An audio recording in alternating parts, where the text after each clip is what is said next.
ગર્ભા અવસ્થા દરમિયાન આપણે શું ખાવું, શું પીવું, કયા ડૉક્ટર સિલેક્ટ કરવા, બાળકની કાળજી કેવી રીતે રાખવી વગેરે અનેક માહિતીઓ મેળવતા હોય છે. પરંતુ એક ગર્ભ સંસ્કાર કોચ તરીકે મેં જોયું છે કે આજે પણ દીકરીઓ પોતાના દાંતના સ્વાસ્થ્ય પ્રત્યે અજાગૃત છે. ગર્ભ અવસ્થા દરમિયાન આપણા શરીરમાં જે હોર્મોન્સ, રસાયણો બદલાઈ રહ્યા છે તેનાથી આપણા પેઢા વધારે સોફ્ટ બની રહ્યા છે અને એટલા માટે ગર્ભાવસ્થા દરમિયાન પેઢામાંથી લોહી નીકળવું, પેઢામાં ઇન્ફેક્શન થવું, પાયોરિયા થવા, આવું થવાની શક્યતા ઘણી બધી વધારે થાય છે.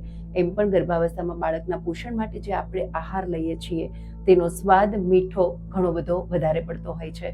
તો આના લીધે પણ આપણા દાંતના સ્વાસ્થ્ય પર અસર થઈ રહી છે અને આના કારણે દાંતમાં કેવિટીઝ થઈ શકે છે, દાંતમાં ઇન્ફેક્શન થઈ શકે છે. અને આપણે સૌ જાણીએ છીએ કે ગર્ભાવસ્થા દરમિયાન વધારે હેવી મેડિસિન્સ નથી લઈ શકાતી, એન્ટીબાયોટિક્સ અમુક નથી લઈ શકાતા.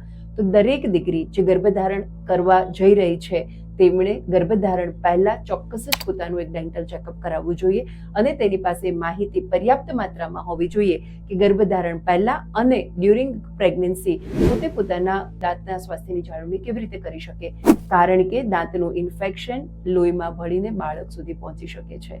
તો ચાલો આપણે પોતાના દાંતના સ્વાસ્થ્યની, ઓરલ કેવિટી હેલ્થની ચર્ચા કરવા માટે સાથે મળીને વાતો કરીએ.